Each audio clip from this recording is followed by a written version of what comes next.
Assalamualaikum warahmatullahi wabarakatuh.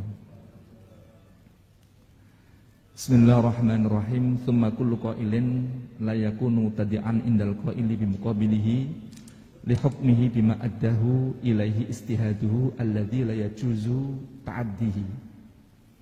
Terus semua qail, semua orang yang berpendapat itu tidak bisa dikatakan mubtadi' menurut lawan pendapatnya, lawan pendapatipun, karena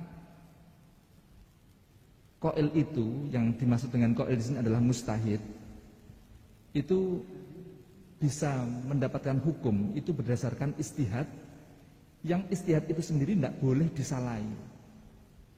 Artinya apa? Artinya bahwa tatkala kita itu beristihad, kemudian hasil istihad, kita tidak boleh mengesampingkan istihad kita atau bahkan tidak menggunakan istihad kita.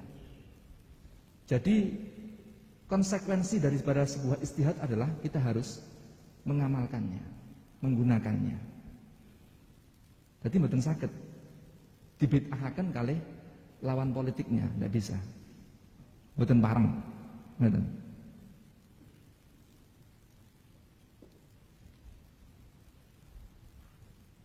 Wala yasihu lahu alqaul bibutlani muqabilihi liqiyami syubhatihi. Dan juga dia sendiri, mustahid itu sendiri yang telah menghasilkan hukum itu, dia tidak boleh membid'ahkan atau menyalahkan orang lain, karena dalam ranah istihad itu masih ada potensi keliru, masih ada syubhat. Jadi istilahnya ranah istihad itu kan apa ya, masih mungkin benar dan mungkin salah. Potensi salah itu masih tetap ada, sehingga bagi yang sudah mendapatkan hukum dari hasil istihadnya itu tidak boleh dengan PD-nya, dengan lantangnya dia menyalahkan yang lain, kemudian menganggap dia paling benar. Itu tidak bisa. Mboten pareng. Kalau seandainya itu sampai diperbolehkan, walau qila bidzalik la adda ila tabdiil ummah kulliha. Kalau niki mangke sampai terjadi, andaikan seorang mustahid diperkenankan untuk membid'ahkan yang lain, itu nanti akan terjadi saling membid'ahkan di antara umat kita semuanya. Karena tidak mungkinlah kita dalam memahami satu konteks hadis kemudian kepahaman kita akan sama. Betul mungkin. Ada yang kreatif, ada yang lugu, yang tekstual. Mangke dipun contohaken dhateng ngandhap.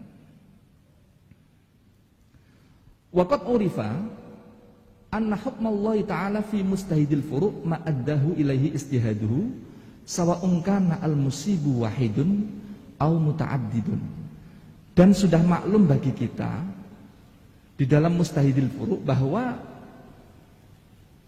hasil istihad, apapun hasil istihad itu merupakan hukmullah.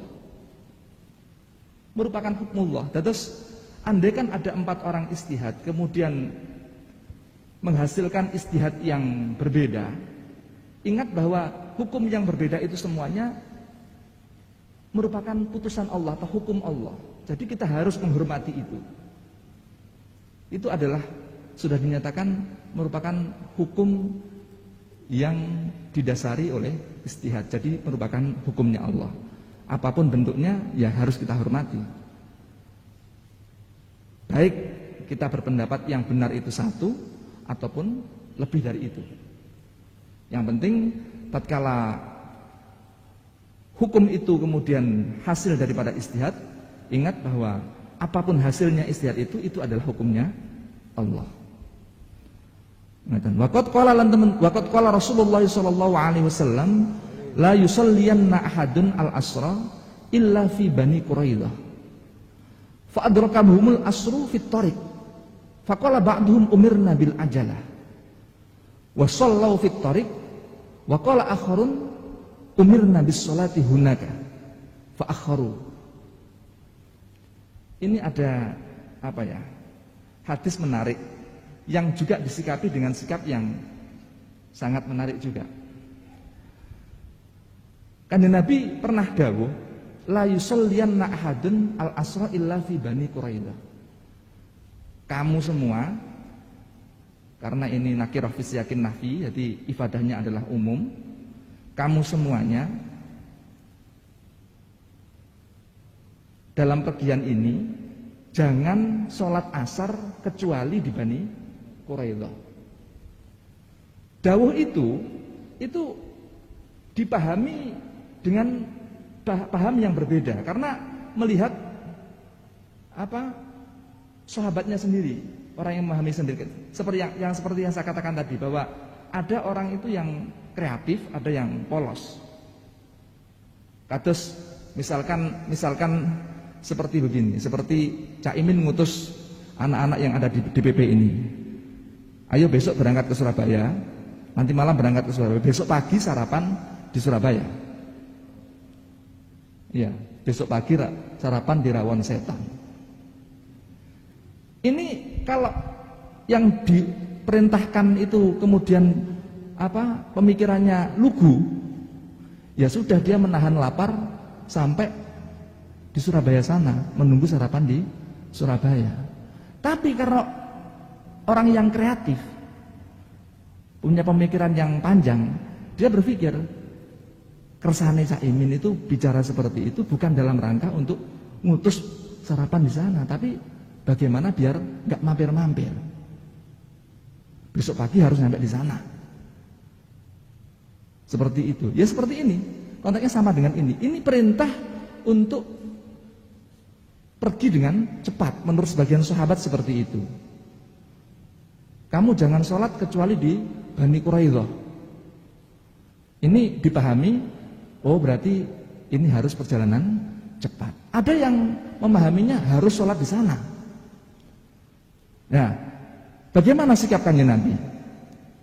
Walam ya'ib sallallahu alaihi wasallam ala wahidin minhum. Ternyata sikap kanjeng Nabi sungguh sangat luar biasa. Beliau sama sekali tidak mempermasalahkan kedua belah pihak yang berbeda pendapat ini. Terus semuanya tidak ada yang disalahkan. Fadalla dzalika ala sihhatil amal bima fuhima minasyari' idza lam yakun an hawan. Sikap kanjeng Nabi yang seperti ini bisa kita ambil kesimpulan, bisa kita jadikan pemahaman bahwa kita diperkenankan untuk mengamalkan apa yang kita pahami dari syar'i. Apa yang kita pahami, napa mawon pun. Jenengan memahami kanjeng Nabi dawuh pripun, monggo. Tapi syaratnya satu. Kepahaman itu harus keluar dari istihad benar, tidak dari nafsu. Jadi mboten enten nafsune lah, tidak mengikuti kata hati, tidak mengikuti kepentingan. Seperti itu. Terus napa nggih? Dari uraian ini bisa kita pahami bahwa kita tidak boleh saling menyalahkan. Sama mustahid tidak boleh saling menyalahkan. Karena ingat bahwa apapun hasil istihad itu merupakan hukumnya Allah.